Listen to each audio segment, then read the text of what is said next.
গত বছর আমি রিয়েলমি এয়ার 6-এর রিভিউ করেছিলাম, যেটা নিজের দামে সবচেয়ে বেস্ট আইটেম হয়ে গেছিল। আর একদম এক বছর পরে রিয়েলমি এয়ার 7 লঞ্চ হয়ে গেছে।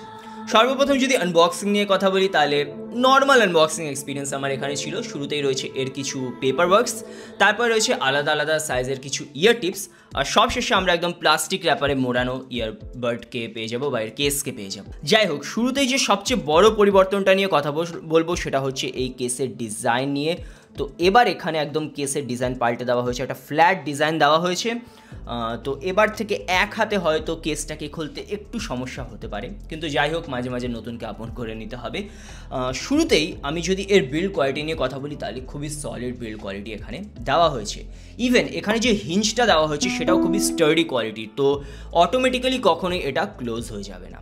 আর ইয়ারবাডসগুলো যে ম্যাগনেট দিয়ে এখানে লাগানো থাকছে সেটাও খুবই স্ট্রং দেওয়া হয়েছে, তো যদি কেসকে জোরে জোরে ঝাঁকাও তাও কিন্তু ইয়ারবাডসগুলো কখনোই তোমার কেস থেকে খুলে মাটিতে পড়ে যাবে না। এবার আমার কাছে রয়েছে, আমি শিওর না, এটা গোল্ড কালারও বলতে পারো, সিলভার কালারও বলতে পারো, মানে দুটোর মাঝামাঝি একটা কালার, কিন্তু আমার মনে হয় দেখতে অতীব সুন্দর ক্লাসিক টাইপের একটা কালার দেওয়া হয়েছে।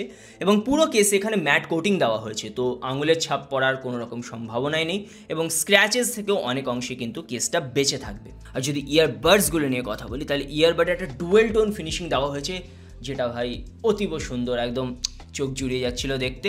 এবং দেখতে পারবে এবার যে এজেসগুলো রয়েছে সেখানে একটা শার্প কাটিং টাইপের একটা ডিজাইন দেওয়া হয়েছে। তো ওভারঅল লুকস বা ডিজাইনে এখানে রিয়েলমি অনেকটাই নতুনত্বের কাজ করেছে, আমার দেখতে খুবই ভালো লেগেছে। এবার ইয়ারবাডসগুলো কিন্তু আসলেই ভাই খুবই হালকা, আমি এগুলো কানে পরে দেখেছিলাম এবং জোরে জোরে মাথা ঝাঁকিয়েছিলাম, তাও একবারও এগুলো খুলে পড়ে যায়নি। তো কমফর্টেবল এক্সপিরিয়েন্স আমি এখানে পাচ্ছিলাম, এবং আমার মনে হয় না তোমাদের কারোরই ইয়ারবাডসগুলো পরে কোনো রকম সমস্যা হবে। Oh by the way, pairing process সম্পর্কে তো বলতেই পুরোপুরি ভুলে গিয়েছি। তো গুগল ফাস্ট পেয়ারিংয়ের ফিচার দেওয়া হয়েছে, কেসটাকে ওপেন করবে আর সঙ্গে সঙ্গে তোমাদের ফোনে একটা প্রম্পট পেয়ে যাবে, খুবই সহজে তোমরা এটাকে পেয়ার করতে পারবে। হ্যাঁ, কেসটাকে ক্লোজ করলেই সঙ্গে সঙ্গে এটা ডিসকানেক্টেড হয়ে যাবে, আর ওপেন করার উইদিন আ ফিউ সেকেন্ডস এর ভেতরেই এটা আবারও পেয়ার্ড হয়ে যাবে, তো কখনোই ভাই তোমাদের অপেক্ষা করতে হবে না। ভালো বিষয়, এই ইয়ারবাডসগুলিতেও ডুয়েল ডিভাইস কানেক্টিভিটি দেওয়া হয়েছে, মানে তোমরা একই সাথে দুটো ডিভাইসের সাথে এটাকে কানেক্ট করে রাখতে পারবে, এবং সেই দুটো ডিভাইসের ভেতরে যে অডিও আছে বা মিডিয়া আছে তার ভেতরে সুইচ করতে পারবে। এটা ভাই একটা অত্যন্ত ইউজফুল ফিচার।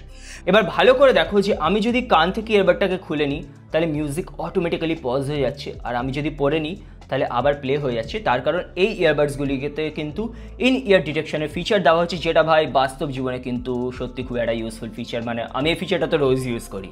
আর হ্যাঁ, ইয়ারবাডসগুলোতে ডাবল ট্যাপ করলে তোমরা মিউজিককে এখানে প্লে বা পজ করতে পারবে, যদি ট্রিপল ট্যাপ করো তাহলে পরের গানে এটা স্কিপ হয়ে যাবে। আর হ্যাঁ, তোমরা রিয়েলমি লিঙ্ক অ্যাপের ভেতরে গিয়ে এখানে কন্ট্রোলসকে পুরোপুরি কাস্টমাইজ করতে পারবে। আর আমার যে জিনিসটা ভালো লেগেছে সেটা হচ্ছে এখানে ভলিউম আপ বা ডাউনেরও কাস্টমাইজেশন দেওয়া হয়েছে, অনেকের এই ফিচারটা প্রয়োজন হয়, তো সেটাকে তোমরা এখানে ইমপ্লিমেন্ট করতে পারবে। এবার কথা বলা যাক এর সবচেয়ে ইম্পর্টেন্ট পয়েন্ট নিয়ে, মানে বুঝিয়ে গেছো আমি অডিও কোয়ালিটি নিয়ে কথা বলছি। তাহলে ইয়ারবাডসগুলিতে 12.4 মিলিমিটার্সের ডাইনামিক ড্রাইভার দেওয়া হয়েছে, এবং ভাই এগুলো অত্যন্ত জোরে বাজে, মানে খুবই জোরে বাজে। আসলে আমি মোস্টলি এখানে 60 থেকে 70% ভলিউমে রেখে গান শুনছিলাম। এবার যদি ক্ল্যারিটি নিয়ে কথা বলি, তাহলে চিরকালের মতো ভাই এবারও দারুণ অডিও কোয়ালিটি আমরা এখানে পাচ্ছি, কিন্তু একটু বেসের দিকে বেশি রয়েছে, আমি সেটা বলবো। সর্বপ্রথম বেস নিয়ে কথা বলি, তো বেস ভাই খুবই স্ট্রং আর প্রিমিয়াম কোয়ালিটির দেওয়া আছে, মানে যে থার্ড পার্টি যে কপিওয়ালা যে ইয়ারবাডস সেরকম বেস না ভাই, খুবই প্রিমিয়াম কোয়ালিটির বেস রয়েছে। একটা বেসের যে প্রপার থাম্প বিট সেটা কিন্তু তোমরা এখানে অফকোর্স ফিল করতে পারবে। যদি আমি হাই পিচের ইনস্ট্রুমেন্টস বা ট্রেবল নিয়ে কথা বলি, তাহলে সেগুলো আমি খুবই শার্প শুনতে পাচ্ছিলাম, শুনে একদম মজা লাগছিল। আর যদি মিডস বা ভোকালস নিয়ে কথা বলি, তাহলে ভোকালসও যথেষ্ট পরিষ্কার ছিল, কিন্তু একটু বেস এখানে ব্লেড ইন হয়ে যাচ্ছিলো। এর মানে একদম ক্লিয়ার ভোকাল কিন্তু তোমরা সেরকম এখানে শুনতে পারবে না, কারণ বেসটা এখানে সামান্য বেশি দেওয়া হয়েছে।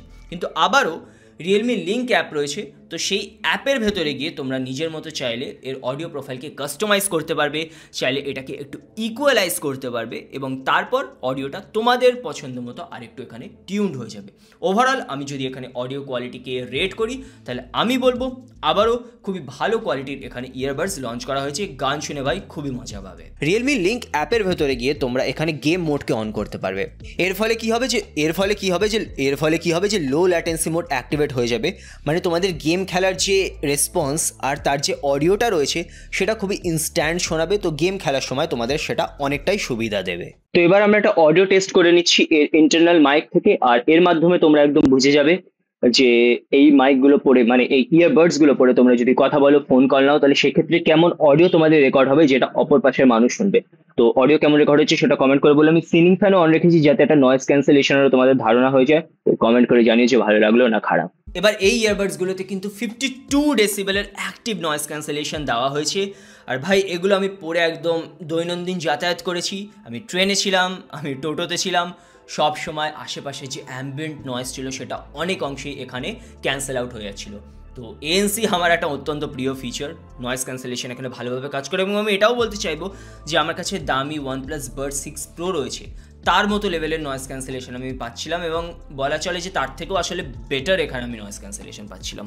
তো এএনসি নিয়ে কোনো রকম চিন্তা নেই। এবার যদি কথা বলি এর ব্যাটারি লাইফ নিয়ে, তাহলে কোম্পানি ক্লেম করছে যে প্রায় 52 ঘন্টার তোমরা এখানে ব্যাটারি লাইফ পেয়ে যাবে, যেটা সত্যি কথা বলতে ভাই আমি টেস্ট করে দেখিনি, এতক্ষণ আমি গানই শুনিনি।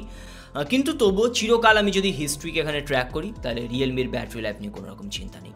আর এখানে যদি তোমরা 10 মিনিট চার্জ করো তাহলে প্রায় 10 ঘন্টার ব্যাটারি ব্যাকআপ পেয়ে যাবে। তো ফাস্ট চার্জিং দেওয়া হয়েছে, ব্যাটারি লাইফ ভালো দেওয়া হয়েছে, এসব নিয়ে কোনো রকম চিন্তা। এবার ভাই এর প্রাইসিং কত দামে কিনতে পারবে? সত্যি কথা বলতে গেলে আমি এর দাম এখনও জানি না, কিন্তু আমার মনে হয় এর দাম 3200 থেকে 3500 টাকার ভেতরে থাকবে। আর এই দামে আবারও বলবো রিয়েলমি একটা অত্যন্ত ভালো ইয়ারবাডস লঞ্চ করে দিয়েছে। কিন্তু একটা কথা একদম অনেস্টলি আমি বলতে চাইবো যে যদি তোমাদের কাছে বাজেট একটু কম থাকে তাহলে রিয়েলমি এয়ার 6 কিনলেও আমার মনে হয় না কোনো সমস্যা হবে। তার কারণ রিয়েলমি এয়ার 6 আর রিয়েলমি এয়ার 7 এই দুটোর ভেতরে অডিও কোয়ালিটির কিন্তু আমি বিশেষ কোনো তফাৎ এবার লক্ষ্য করিনি। হ্যাঁ, এয়ার 7-এর দুটো জিনিস অবশ্যই বেটার, এক নয়েজ ক্যান্সেলেশন এখানে বেটার পাচ্ছ, আর দুই যে ব্যাটারি লাইফটা দেওয়া হয়েছে সেটা নিঃসন্দেহে ভাই এয়ার 6 থেকে অনেক বেশি স্ট্রং। তো এবার বিচার করো তোমাদের বাজেট কত, বাজেট কম হলে এয়ার 6 আর বাজেট বেশি থাকলে এয়ার 7 কিনতে পারো। যাই হোক, ভিডিওটা কেমন লাগলো কমেন্ট করে জানতে ভুলো না, আর ভালো লাইক করে দিও। দেখা হবে পরের ভিডিওতে, সবাই ভালো থাকো।